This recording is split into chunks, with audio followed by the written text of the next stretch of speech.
Hi, this is Trish Brunoni. I'm an actress. You may know me as that dead girl in 80 different films. Thanks for tuning in to Three Geeks Podcast.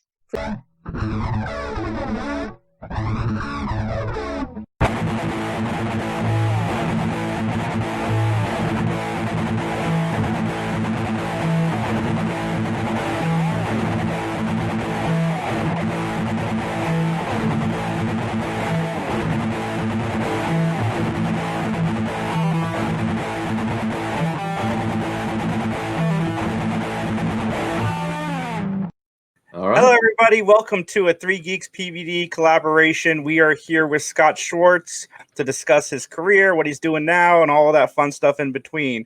How you doing today, Scott? Some days are better, some days are worse. Yeah, I hear you. I'm up in Ohio. There's not a whole lot to do here. There's not a whole hell of a lot to do anywhere. Right. Don't feel it's not That's you. It's not John. It's not me. It's what it is.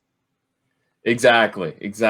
I presume that the COVID situation in your neighborhood is a little sketchy, like it is with the rest of the country. Where I am, it's not that bad. I'm not in Los Angeles County. I'm out of that area. Okay. So by me, yes, you still have to wear a mask everywhere you go, and you got to do all that stuff. But the amount of cases here and the amount of people who have passed away is, 0.00 whatever. It just it is what it is. We are where we are. I've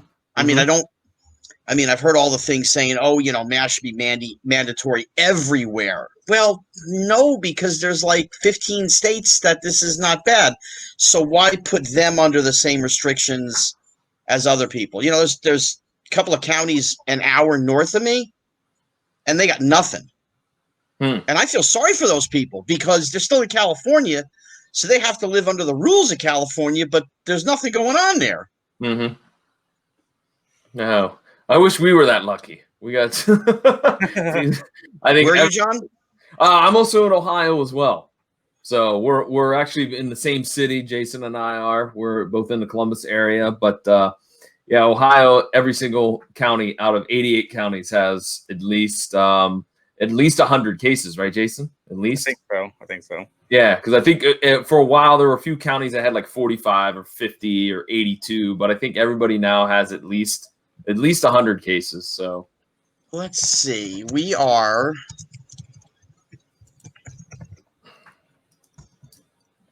have 7,900 cases as of today. Okay, that's in the state.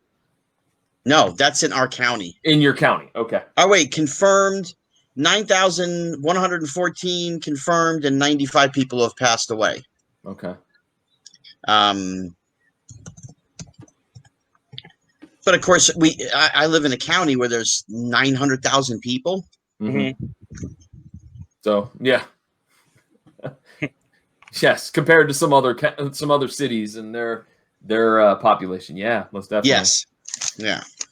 But listen, you go out, you wear a mask, you do what you got to do, and you live life, and you have to.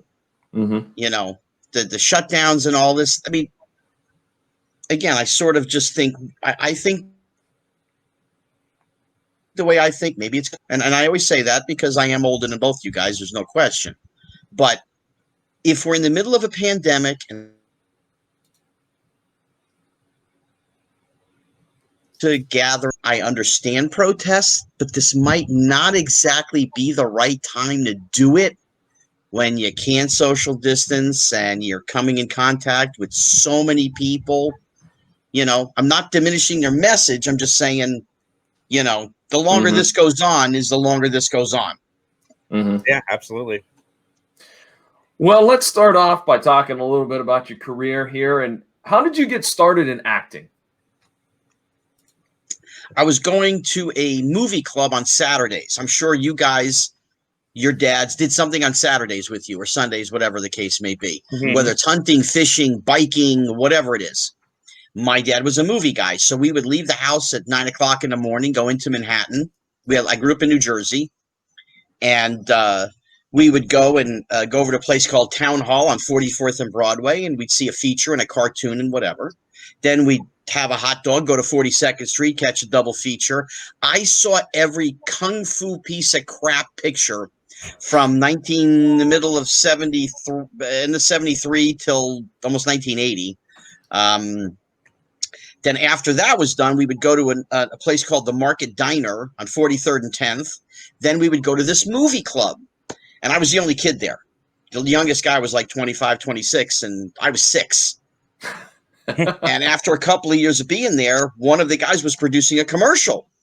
And he came over to me and said, hey, I'm doing this commercial for Yoo-Hoo chocolate drink. It's 3 days in Miami Beach, and you get to hang out with Yogi Berra. Oh. And I'm a baseball guy. I'm a Yankee guy. So I was like, I'm in. My dad was like, all right, you want to do this? Let's give it a shot. Well, why not? Let's have fun. So we went, and on the way back, the guy's like, you're great. The camera loves you, blah, blah, blah.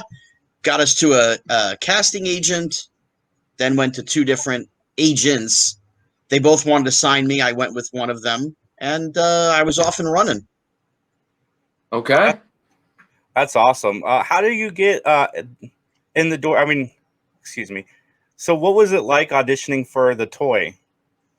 A big movie, Richard Pryor. A lot of auditions. Yeah, I mean, it was 7 regular auditions. The first one you go to is what they call a cattle call, where basically they put 400 people in a big room, and one at a time they call you in, and you say, hi, my name is Scott Schwartz. My agent is Carson Adler, and I'm, 13 years old. Okay, thanks for coming. Bye. Then you do the next one and the next one and the next one. As you go down, then they start giving you, pages of dialogue to read. And then I actually did a New York screen test where I just did it on camera, and the director had come in to do it. And then they flew me to California for the final screen test at the Burbank Studios, where it was on the set with the crew and the producers and everybody. That's awesome. What was it like working on that film with Richard Pryor and Jackie Gleason? Phenomenal. Beyond phenomenal. Actually, I kind of left one part out, and it's something that it's one of those things that I like to mention because I want to give him credit. Mm-hmm. Okay. I'm supposed to meet Richard Pryor at the screen test, and due to divorce number 5, he was stuck in Atlanta. So they came and they said, we're going to have another actor work with you. Okay. So I wasn't happy because I wanted to meet Richard Pryor. You don't get the movie, you don't meet Richard Pryor. Now it's like, whatever.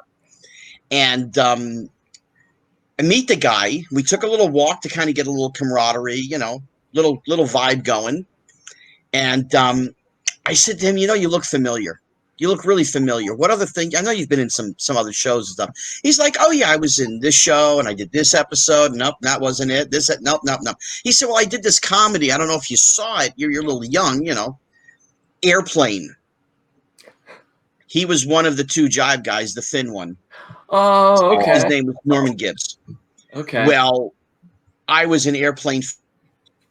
So I started doing jive talk with him. And we did this whole thing. So it really catapulted me from escaped me from my cocoon, so to speak. And I just let loose because I love this guy. So it was just like, hey, so, I mean, I get it. And then I got to first meet Richard Pryor in Richard Donner's office. They'd flown me out to do wardrobe fitting and all of that stuff. And he was nice from the moment I met him. I said, Mr. Pryor, it's so nice to meet you. He's like, no. My name is Richard. Rich. Call me whatever you want. Just don't call me Mr. Pryor. That's my dad. I said, okay. And being that I was a movie buff, and see, there you go. Oh, my God. My Yamaha 60. Oh, my God. So he made it very easy for me because he was just so nice and sweet. And then ended up going down to Baton Rouge, Louisiana to, finish everything up. And then you start shooting, you do a meet and greet kind of a thing. We did it at Mr. Gleason. I still call him Mr. Gleason. Sometimes I call him Pop, Dad, Mr. Gleason. It was at his suite, presidential suite at the Hilton. He was friends with the family, and anywhere in the world that he traveled, automatic presidential suite for Mr. Gleason, you know. And I was a huge fan of his. I knew The Hustler, I knew Smokey and the Bandit, I knew The Honeymooners, of course, and I did impressions of everybody. So that was how Richard Donner wanted me to. Richard Donner was the director. Wanted me to break the glass with Gleason. It wasn't even hello, how are you? Nice to meet you. I'm playing your son. None of that. Richard Donner just said, Scotty, go over to Mr. Gleason, do that sheriff thing that you do for me. And I went over and I started doing impressions of the guy. And I'm 4'5", I weigh 53 pounds, and I'm doing Buford T. Justice, and he loved it. You know, he was not a kids and animal person. They told me that. They said it might be tough to work with Mr. Gleason for a little bit because he doesn't like to work with kids and animals. And I never experienced any of that because the first time I met him, he just took a liking to me, you know. So, I mean, I had the blast of a lifetime. Do you have any cool stories from the set involving either Richard Pryor or Jackie Gleason? Oh, I'll keep going with Gleason for a minute. We were sitting during the party scene where we come in and we crash the party, me and Richard, you know, with the motorcycle and all that stuff. Richard was in the hospital with exhaustion. It was his first big movie he had done after really, you know, burning himself up. And a lot of downtime. So Gleason and I are sitting on our little chairs, you know, and he was sitting above me. He had the big director's chair and I had the little chair. And he says, hey, kid, you ever shoot pool? No, Mr. Gleason, I haven't shot pool. Literally, to tell you, my head sat on the top of the pool table. I mean, that's how short I was. And he's like, oh, come on, I'll show you how. We grabbed what they call an apple box, which is about this big, you know, and he taught me how to shoot pool on the set in the pool room while we were shooting the film. Oh, that's awesome. That's like one of my favorite Gleason stories because he was just, you know, again, to me, he was just great. You know, yes, I do smoke and it's his fault. Another one, quickie. His director's chair was up high and people would always come over and want to talk to him. Well, he figured out a way for people not to come to talk to him. It was me. So he'd say, kid, come here. And he'd pick me up and he'd put me on his knee and he'd sit me right here. And he would go, Mel was his assistant, and he would put up 2 fingers. Mel would come in and put the cigarette in. And he'd go like this, and Mel would light the cigarette for him. I'm sitting right here. I'm 6 inches from his face, and he's smoking in my face, whatever. So it's his fault. But he was great. Richard was the consummate professional that he was, believe it or not, he was quiet, studious, sat in his chair, underlined things, read books, all these things. He was the wind-up toy. Once you got him wound up, then he went. Then he flew. I mean, you know, the stories I heard, the things that I heard at, you know, pre-puberty age, I never should have heard. You know, I got the sex ed lessons, you know, from him, sitting next to him and hanging out with him. It was right after my birthday. So I guess we were shooting already, you know, a month and a half, 2 months, somewhere in there, and close to 2 months.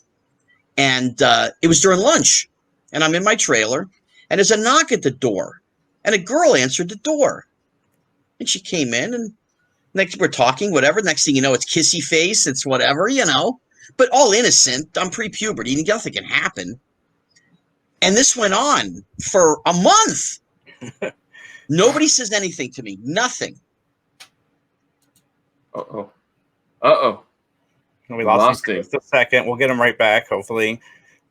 Yeah, because I want to hear this story. I mean, you can't. So do I. Man, I want to know what Richard can't. Pryor sex ed class is like. I do too. Like, can you imagine what that's like? No, I cannot. Literally, my mind cannot wrap myself around that idea. We'll just banter for a second while we wait for Scott to catch back up with us. I'm like on the edge of my seat listening to this Richard I Pryor am too. story. That's probably why I started smoking too, because my grandfather would smoke like a chimney, and I'd be like 3 feet away from him. Uh-oh, I think he's back. I'm trying to get back. Okay. All right. We're on the We edge of lost our you there seat. at the height of that story. We're very, very disappointed. Oh, there it is. There you go. My computer said it was overheating, and I'm like, but it hasn't been on that long, but it is pretty warm. I don't know what to do, but we'll just keep going. Anyway, so it's 7 years later. I'm at Richard's house here in LA, and we're sitting watching TV, and we're flipping through the channels, and the movie The Last American Virgin came on. You know, we were just flipping the channels. And I started laughing. I said, I remember those days, you know. Yeah, back when we were shooting, you know, all those girls kept coming to my trailer. And he goes, how do you think they got there? I kept telling him to go send her over to your thing. I had the greatest wingman in the history of mankind. That's awesome. I'm going to ask because his name came up last week here on the podcast. How was it working with Richard Donner? Dick Donner was great. He was, in our case, because the material was very comedic and very light, Mm-hmm. you know, there wasn't very much heavy drama at all, you know. Mm. He was very easy on pretty much everybody. He kind of just let you go. You know, there are a few things, a few pointers and things that he gave me while we were shooting, but they were very little tidbits. You know, like the when I drive the car down the stairs, Mm-hmm. and the Barkley, the you know, the guys there, what do you call him? I don't want to say assistant, but you know, kind of the guy in Butler. the house, whatever. Say again? Butler? Thank you. Valet? All right, we'll say Butler. Okay. So he's there, and I tell Richard, let's go, give him a ticket, give him a ticket. All that stuff, that was all Richard Donner. It's like every time I hear it in my head, I see him saying it. You know, but outside of that, really, he just kind of let us go and let it flow. You know, I stumbled when I started. The first day was a disaster on the set for me because nobody had told me what ad-libbing was. Ad-libbing is when you just ad-lib. You just say whatever, you know, as opposed to what's in the script. Mm-hmm. I'd done Broadway, off-Broadway, 100 commercials, blah, blah, blah. Everything's script. Mm-hmm. This is Richard Pryor and Jackie Gleason. This is ad-lib mania run wild. So the first day of shooting was a disaster. It took me, you know, Richard Pryor talked to me that night because I just worked with Gleason. It was the scene in the limousine where he's taking me back to military school in the Rolls Royce, and we're going over that bridge. Well, we went over that bridge for 8 hours and got nothing accomplished. So somebody told Richard what had happened, or Pryor what had happened, and I talked to my dad afterwards, and then I talked to Richard in his room. He called me up. He's like, hey, come on over and talk to me. And he kind of gave me a what's up on the whole, you know, ad-libbing thing and whatever and how to do it. And okay. So by about 8 to 10 days in of shooting, I started ad-libbing. So it made it flow easier. It was more my personality working with their personalities. Mm-hmm. You know, but day to day, I mean, Richard Donner was a blast. I mean, I still see him. There's I call it the old Jewish luncheon they have in Beverly Hills. It's him, Mel Brooks, Alan Mazursky used to go. Paul Mazursky, excuse me, the director used to go. Okay. Before he passed away. God rest his soul. Nice man. Alan Ladd Jr., who produced Young Frankenstein and, you know, a few other things for Mel. They get together, and one of my friends told me about it, and I went down, and so now it's, you know, I mean, I've seen Richard here and there throughout the year, Donner, and now, if, you know, they're going to go down there, somebody says, hey, they're down having lunch, you know, and I'll go down and I'll say hi, and he calls me Junior to this day. That is awesome. How does it feel transitioning into your next movie? Does it feel knowing that you're on for a straight 24 hours on Christmas Day?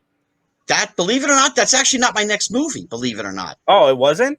Nope. I did Kidco, a film from 20th Century Fox, in the middle. It came out after Christmas Story, so they kind of have it bejingled. Okay. But we can go into Kidco afterwards. You want to talk about Christmas Story. Christmas Story is a little movie. It was a labor of love for Bob Clark, the director. Loved Gene Shepard, loved the writing, and everything in life happens for reasons. This movie never gets made. Christmas Story never gets made except for the success of Porky's. Mm-hmm.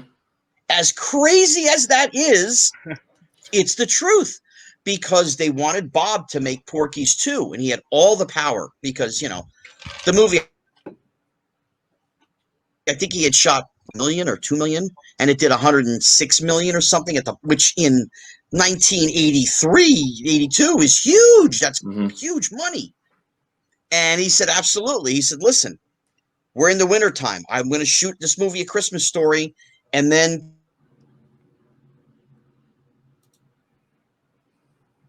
summer I can work that way, you know.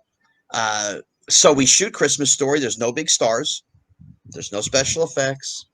It's just a relationship, cute movie. It's a relationship film between a father and a son, you know, and the kid's buddies. And it worked between Gene Shepard's writing, Bob Clark's incredible casting of everybody. You know, I'm a small piece of this puzzle. You know, I'm like the soup Nazi of Christmas Story, because Larry Thomas on Seinfeld was only on camera for like 4 minutes, 3 minutes. That's it. Yeah. But he's talked about many, many times throughout the series, but he's really only on camera for a few minutes. You know, I'm only on camera in Christmas Story for, 6 minutes or something like that, but the casting, Bob Clark just had a niche, a thing about him that he could read people. It's the easiest audition in my life. The toy had just come out in the movie theaters, and I had just finished shooting this other film, Kidco. And I go to see Bob for this movie, A Christmas Story. I have no idea what it is, just Christmas Story. Okay. Go in, Bob and I talked for a few minutes. He goes, listen, I didn't have lunch. You want to go have a hot dog? We're in Manhattan. Hot dog on every corner. Sure, let's go have a dirty water dog. Absolutely. So we go down, we had a hot dog, Knish, Yoo-hoo, Pepsi, whatever I had that day. We talked. My dad was with us. We all talked. Okay, fine. Go back up to the room. He's like, listen, got to tell you, it was great to meet you. Thanks for coming. I said, do you want me to read anything? No. I know. You can do anything. I know. Okay. I leave. My agent's office was like 7 blocks away. So we just walked up to say hi, whatever, get up there. And we walked in. She goes, what did you do? I said, well, let's see. We talked. We went and had a hot dog. Went back upstairs. He said, thanks. She goes, you did great. You got the movie. Cool. That was it. Bob wanted regular kids. He didn't want programmed Hollywood kids. He knew I could handle anything because he had seen the toy already. And it leads to, again, a very interesting situation. I get sent a script. Now, remember, I never read any sides. I never read any dialogue. So they send me a script. I'm the lead in the toy. I'm the lead in Kidco. I guess I'm Ralphie in Christmas Story. So I study the script and whatever. I'm going to be, 5-6 weeks. And I said, well, that doesn't seem like a lot of shooting for this. Man, they're going to shoot this fast. That doesn't sound right. But all right, whatever. Nobody said anything. I memorized all of Ralphie's lines. I memorized the whole thing. Okay, fine. We go up to Canada for, the read-through and going to start shooting. And Bob goes, okay, Peter, you're Ralphie, and Zach, you're Scott Farkas, and RD, you're Schwartz, and Scott, you're Flick. And I, Flick? Wait a minute. Well, my dad's sitting behind me. I'm sitting here. And I'm looking at the script. And I start looking through the script. There's 16 lines. There's 16 physical scripted lines that Flick has. And I had a little Post-it note, and I wrote on it, 16 lines, 6 weeks, vacation. I got to do 3 lines a week. A week. Not a day, a week. What am I going to do for 6 days a week here? I ended up working 1 day a week, literally.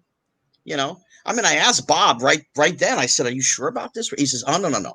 Your flick, there's no question. Comedically, you're great. It's not the size of the role. It's what you make out of it. You're going to be fantastic. Don't worry." Okay. I mean, and that was rough. It sounds crazy, but you're on location. So we're in wintertime. We're in, January, February in Cleveland, St. Catharines, Ontario, which is between Toronto and Buffalo. That's where all my scenes were shot there. They also shot in Toronto in the soundstage, all the interior stuff, Ralphie's bedroom and all the house, all that stuff. But I didn't have anything in there. So all my stuff is outside. But there's nothing to do. It's snow. It's cold. It's frozen. Thank God for Frogger and Donkey Kong and Pac-Man, or I would have been dead. Because I was playing video games every day. When they shot the Higbee's scene with Santa, you'll shoot your eye out, kid. Yeah. That store was adjacent to our hotel. It was just down a little walkway inside. You had to just walk down and you go into the Higbee's. So thank God, because they shot there for 3 or 4 days, and all I had to do was just finish my 3 hours of school a day, and onto the set I went so I could have craft services and I could eat good and hang out and whatever. So a quick question, because I just discovered 2 interesting facts about A Christmas Story. There's apparently a documentary called Road Trip for Ralphie. Are you in the documentary? Did they interview you for it? Are you aware of the documentary? Yep. Okay. That was done by same last name, believe it or not, Tyler Schwartz, and he's out of Canada, and he decided to do that video and just go to all the different locations and whatever. And he ended up scoring. He hit the jackpot. All of our clothes were rented from a company out of Toronto. They were just rented wardrobe. And years later, whatever it was, 15 years later, 18 years later, whatever it was, he found the company, went there and said, "Well, you rent clothing to the studios?" "Oh, yeah, we rent clothing." "Yeah, sure, for decades, yes." "Do you sell anything?" "Absolutely." Well, he went and bought all of the clothes for Christmas Story for nothing. I think he said he paid $30 for my jacket, $50 for my jacket, something like that. He got all the gloves, he got all the scarves, all the hat, he got all that stuff. Okay, here's the other thing I learned thanks to Jason. And so I'm going to ask you, have you seen the sequel? Because I'll be honest, I didn't know there was a second Christmas Story. Do you know that there's a I do. And of course, I'm aware. It's been done, been shot. And Charles Grodin plays the dad, and Mary Steenburgen plays the mom. Kieran Culkin plays Ralphie. Yeah. It had come out, and I hadn't seen it yet. And I started getting notifications on my social media from people going, "Oh my God, why? Why did they do this?" And the page that hit me the most is, "We hate A Christmas Story 2." And I was like, okay, how good can this be? I've never watched it, never planned to watch it. And I love Charles Grodin, and Mary Steenburgen is wonderful. And Kieran's great. I just have no interest whatsoever. See, I didn't even know there was one. Jason mentioned it. I'm like, what are you talking about? What are you talking about? Oh, no, wait. I'm sorry. That's a Summer's Tale?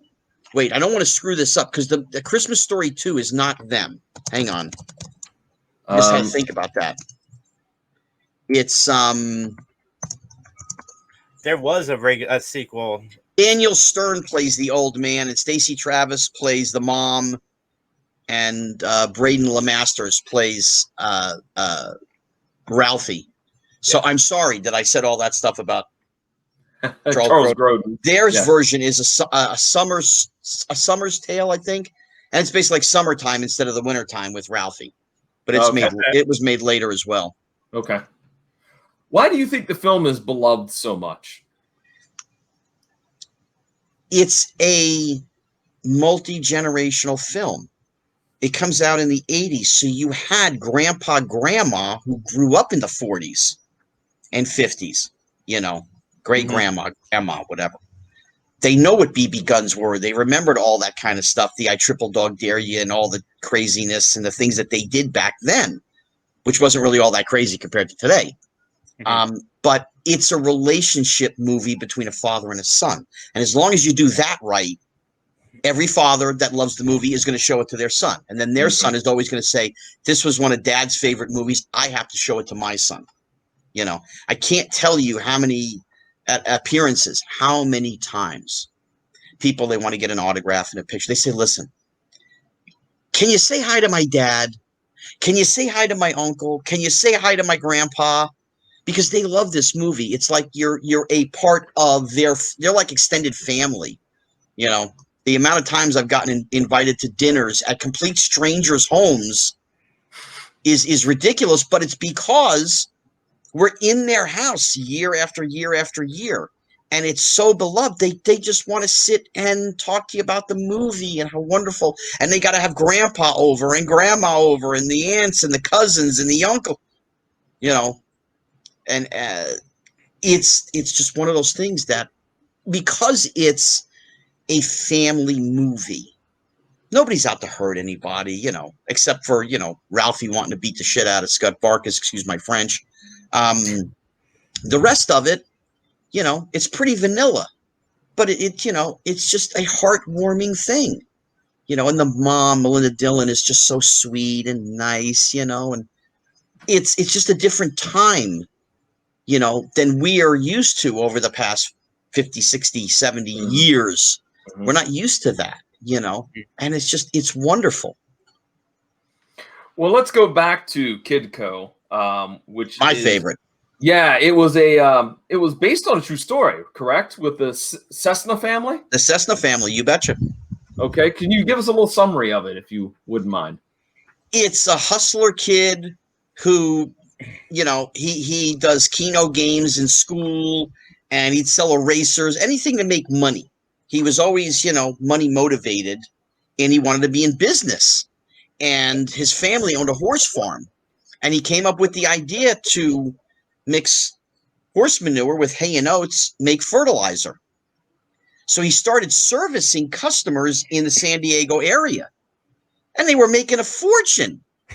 But they had no licensing from the state. They didn't have tax ID. They didn't do any of that stuff. So, of course, you know, the guy that owned the big fertilizer company in the area informed the authorities. They shut the kids down. They took them to court. And part of the negotiation agreement was that they're not really doing anything wrong other than they're not licensed. They're not hurting anybody, you know.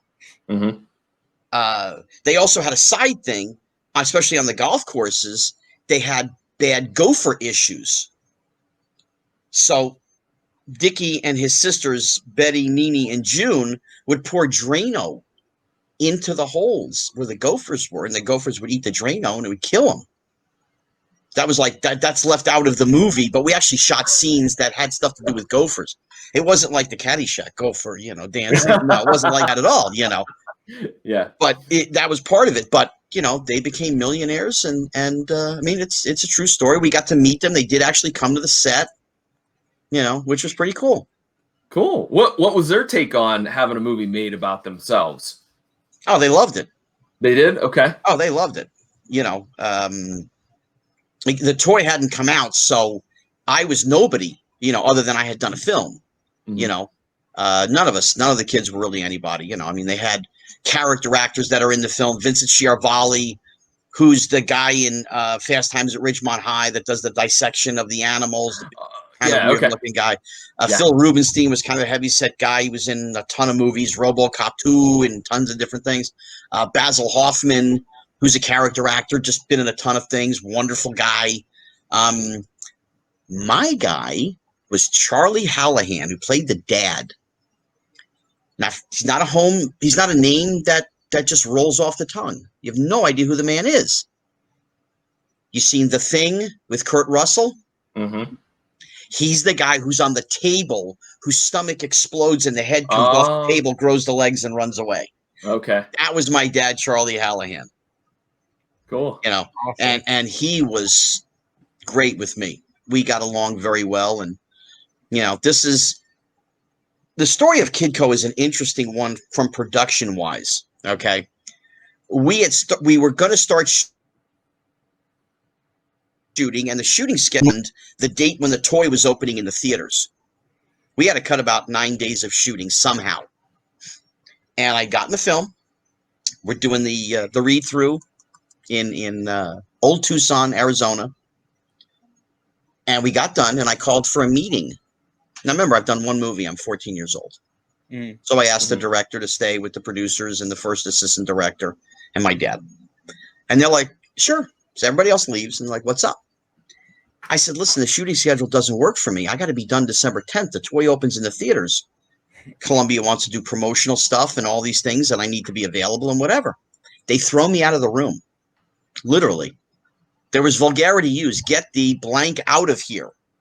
Wow. My dad stayed, and I went across the hall was a little pin. There was a couple video games, pinball machine, whatever. And they're trying to explain to my dad, listen, movies don't get made shorter. They get made longer. That's the process. This is what happens in movie making. And my dad goes, listen, you don't know my kid. He just did 4 months with Pryor and Gleason. He feels like Godzilla right now. He's Secretariat. Get on his back. He's going to take you to the finish line. They never heard this from not only a 14-year-old, but the parent of a 14-year-old to describe their kid. Yeah, yeah. So they go, okay. So they grab me. I come back in. They go, okay. Now, I'm sure you guys have played poker. Sitting at the table, they're calling my bluff. They're calling my bluff. This is Frank Yablans and David Niven Jr. Experience between the two of them. All right. What do you want to do first? I said, I looked at the shooting schedule, and we're shooting at the house here, and then we're shooting at the house here. Why don't we just knock it out in one day? We're at the barn over here, and we're at the barn over here. Why don't we just knock it out? And they're looking at me. They don't know what to say.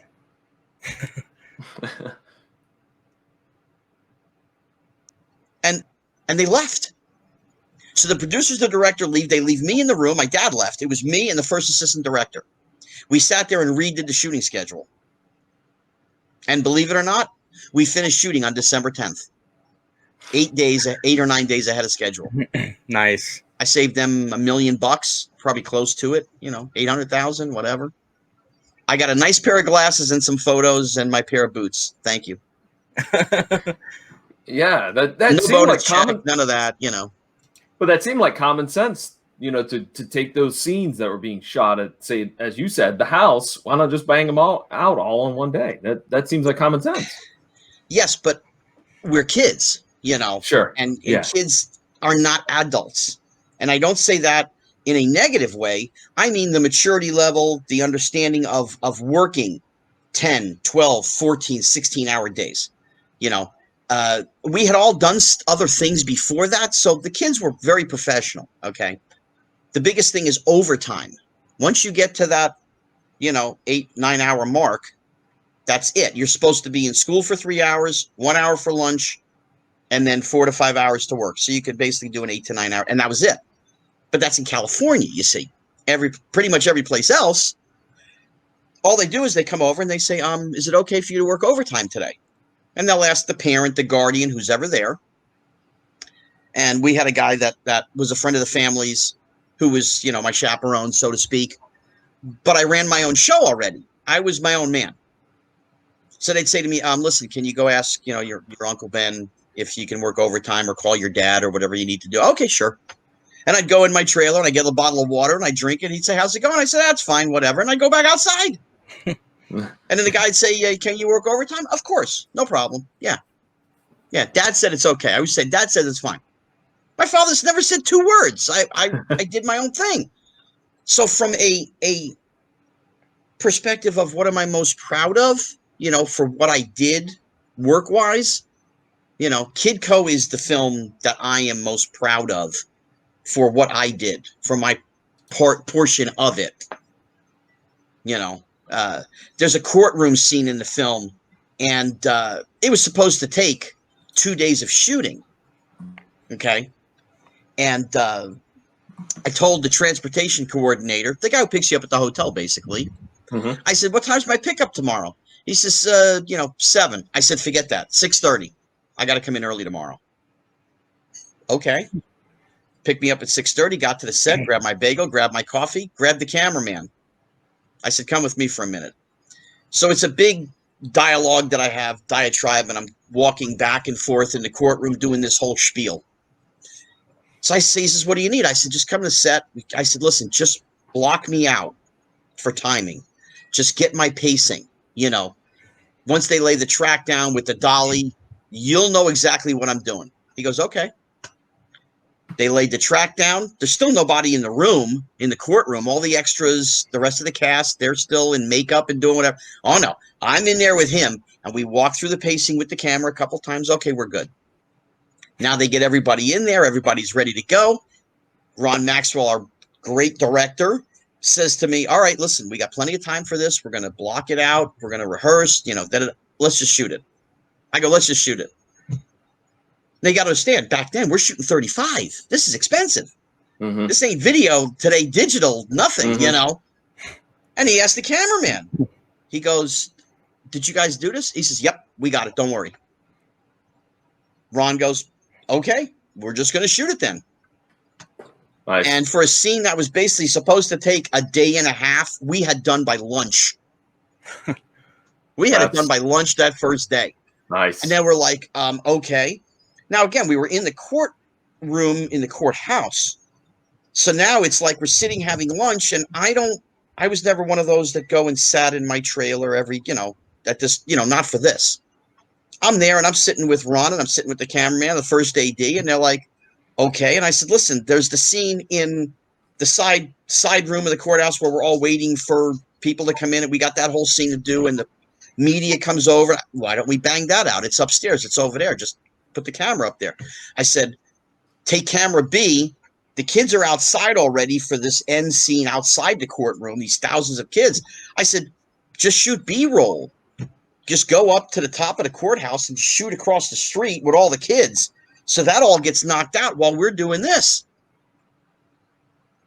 So it was like taking the reins of something I had no business taking the reins of. Or driving the bus when I really should have been sitting, co-pilot, but Ron was great because he saw that I knew what the hell I was talking about, even at that age, and I made sense. Yeah. Yeah. Well, let's talk about, you were I guess you could say an owner and a manager of a sports and movie memorabilia store. Called Sports and Movie Stuff? Manager, yes. Owner, no. It was my dad's shop. It's always been my dad's shop. And okay. His shop to this day, but I don't work there. I don't have anything to do with it anymore. He just runs it and does his thing.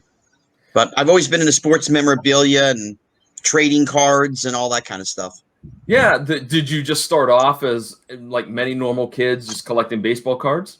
1975 Topps, my first set.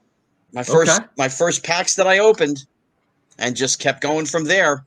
When I was doing the toy, I'd come out to California a couple times and went to a shop out here, which was actually ended up being the shop my dad bought years later. And I was collecting, the pages of baseball cards, the 9 pocket pages. I was getting 9 of every rookie card. So I had 9 of the 84 Donruss, Don Mattingly, and Strawberry, and the Ryan Sandbergs and 83 Topps and Wade Boggs and Tony Gwynn's, all that stuff. And the Gretzky's and every other damn thing I had, back then. Well, in fact, I read you at one time had created a series of celebrity trading cards for Donruss. Yeah. It's one of those things where you're just thinking about things to do. And that's kind of always been me, okay, what do I want to do next? And I love trading cards, and I knew a lot of different celebrities. And I said, well, why don't somebody do a celebrity trading card line? I'd gone to Upper Deck, and they kind of flim-flammed, yeah, whatever. And then I went to, I had a meeting with the head salesman from Donruss. And he's like, dude, you need to put together a presentation. They have a trade summit, a yearly trade summit. Everybody goes, and they discuss new products and, manufacturers, distributors, retailers, all that. He's like, put it together. And we're going to do it in front of the CEO and all the management and everybody from Donruss. And I came up with the basic outline for Americana. which was celebrity driven, and you can do pieces of the shirts just like you do pieces of jerseys, you know, and you can do autographs and do specials and doubles and triples and all these things. They had their different size stickers that they use for the cards. And there's some that are just they're clear and they're small. And then there's ones that are tan and bigger, and they were going to be for a subset. And in my head, I went, well, there's more space. So I could have Adam West write Batman. I could have, Burt Ward write Robin. I could have Anthony Michael Hall do 16 Candles or, whatever. Burt Reynolds, Smokey and the Bandit. I mean, this and that. So, I had presented all this to them, and they're like, phenomenal. My major sales point was how many, and this is no dig to anybody, how many Dan Marino, Emmett Smiths, Robin, how many of all these same guys' autographs do people need? Yeah, you're going to keep doing that, but why not do something that people don't have any of? So it creates its own market, So I did it. And again, a little bit of creativity. So I would do autographs in black ink, blue ink, green, red, black, green, blue, red, orange, I think I even did, or purple, and they were different numbered that they would, the black was always the base, and then the blue was a little bit less, and then it was, excuse me, green, purple, and then red was always the one of one or the toughest one to get, and so in 2007, they started the line Americana, and then they did a second one. Then they did a high-end version called Celebrity Cuts, which was great and fun. They never did get the numbering right on how I gave it to them, but whatever. Yeah. But, you give somebody a diamond and they turn it into just a nice piece of coal. It's like, come on, guys. Work with me here. Yeah. Just follow along what I'm doing. When you get Carrie Fisher to write Carrie Fisher, Mrs. Han Solo, Carrie Fisher, Star Wars, and you only do 10 or 20 of them, number them out of 10 or 20. Don't make it out of 100 because you're going to throw everything else in. I'm like, no, but it's hard to get good help these days, right? Listen, the fun one, I did a quad, a 4 autographed card, just one side, and it was the 4 Bundys. Ed O'Neill, Katie Seagal, Christine Applegate, and David Faustino, Married with Children. Yeah. So I did I think 20 of those total, and I think they did that stuff. But it was great, and I just started doing stuff with the card companies. And I still do it. There's a company called Leaf that still exists, and they have a series called Pop Century, and it all came out of the Americana series with celebrities, and they've taken it to another level. So they've done Al Pacino signed cards. I mean, Britney Spears and this one, and they made some great stuff. So what is Scott Schwartz up to today? On this lovely Saturday, I'm talking to you. I've done a few things recently, the Quarantine Bunch, which is a bunch of old child stars. We were all quarantined, in our houses during this COVID. So we just did a Zoom thing, and then they kind of created a show around it. And, but I'm going to be doing a horror movie not too long from now. I'm working on a TV thing with myself and Todd Bridges. Nice. Which is, and it's hysterical because we're playing the exact opposites of who we are. Well, no, maybe not to some degree. I'm playing like a bumbling idiot that we really don't know what the hell I do for a living, which is pretty much who I am. There you go. But try and just... Well, where can folks keep tabs on you on the internet and through social media and whatnot? Are you there? There you are. Yeah, there we are. I do have a Facebook page, Scott Schwartz /actor. I think it is. Okay. I my brain some days just don't work. Let me just make sure that's the exact right thing.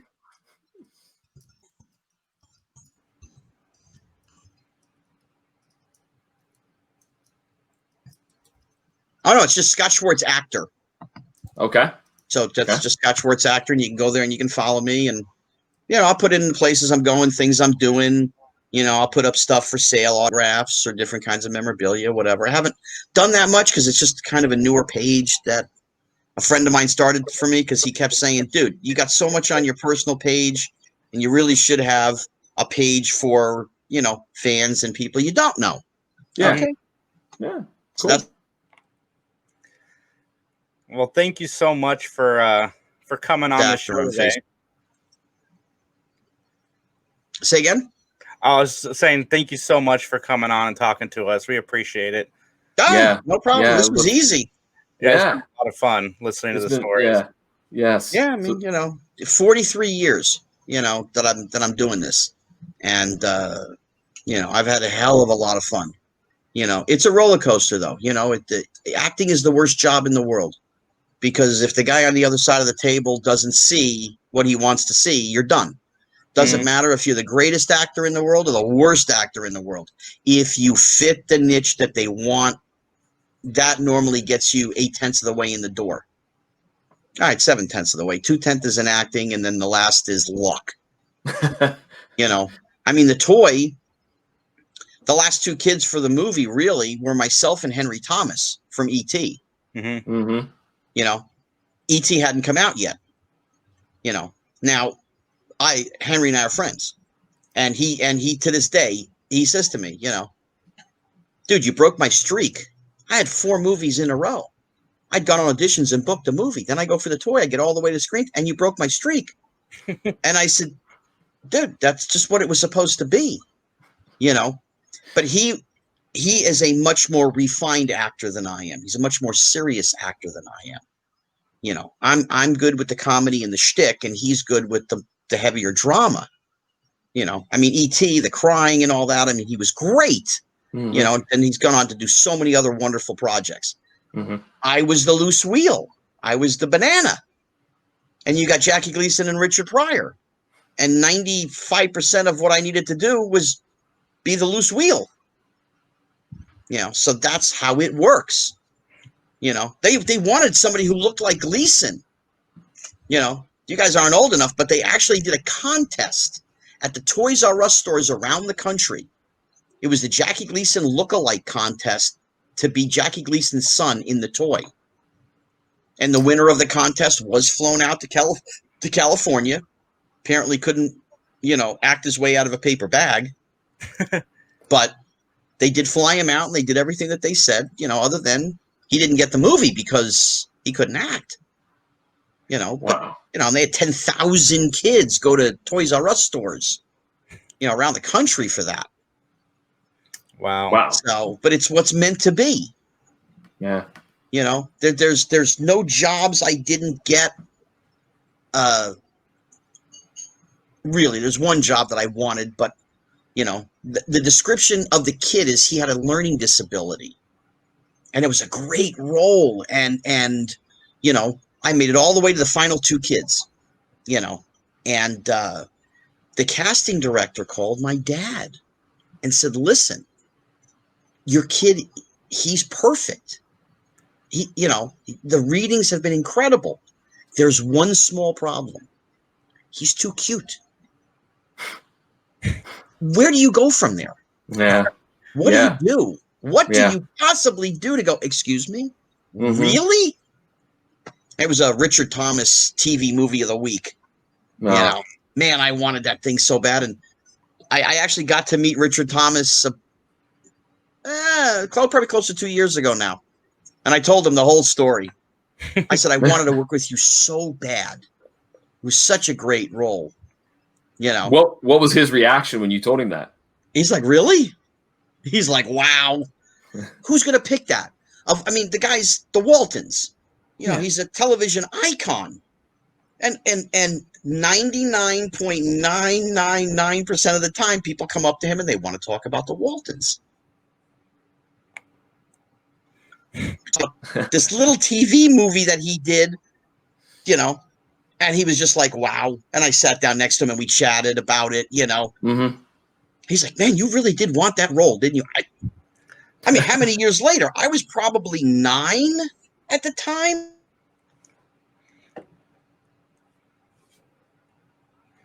And I meet him, you know, like it was yesterday. I never forgot it, you know. But everybody is supposed to get their roles. That's just how it works. You know, nobody owes you anything. It's just what is supposed to be is supposed to be. You know, I've been asked, oh, if you could swap out one of your movies for another movie, what would it be? And this, and I'm going, well, wait, you know, I'm extremely proud of Kidco. Loved it. The toy is Gleason and Pryor, and Christmas Story in its own way made me an iconic figure. That and $4 get you a cup of coffee and a donut, but that's what that is. You know, they said, oh, well, how about Home Alone? I said, well, first of all, that's 10 years later. So I wouldn't have been able to do that role anyway. You know, if you look at the roles of the time, you know, would I have wanted to do E.T.? Probably would have been great, but what do you remember about E.T.? You remember E.T. Yes. Oh, Elliot. Right. You know. Yeah. So the things that I did at the time when I did them, it was just how it was supposed to work. You know, you have many people, you know, jealousies with other people. Oh, you got this, you got it.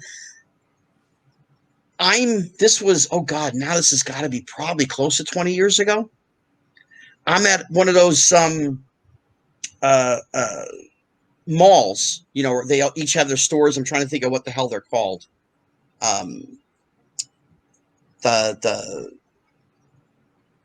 Needless to say, everybody has their own stores. You know, Sony has a store, and Coach has a store, and this one has a store.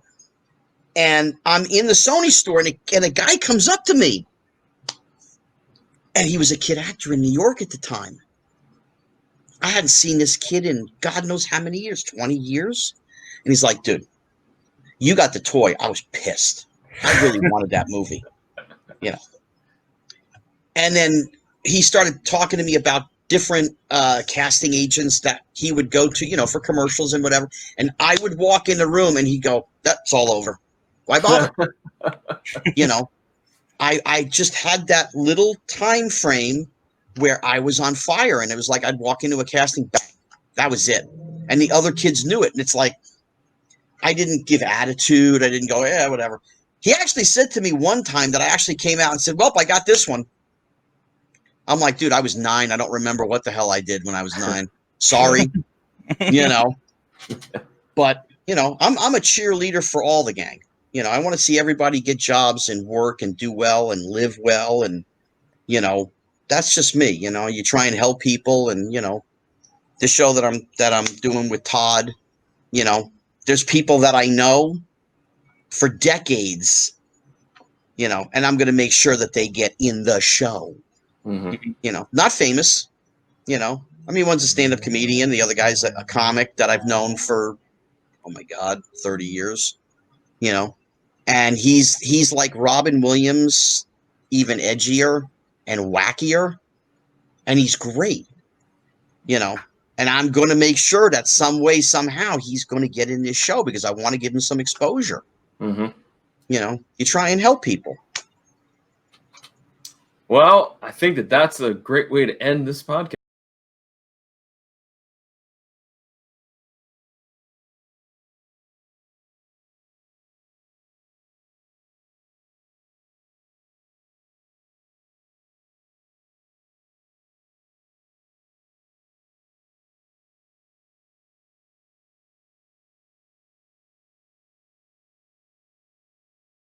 I see the respect. I give you respect. You give me respect. You don't give me respect, you got no chance of getting it back. You know, be good to everybody.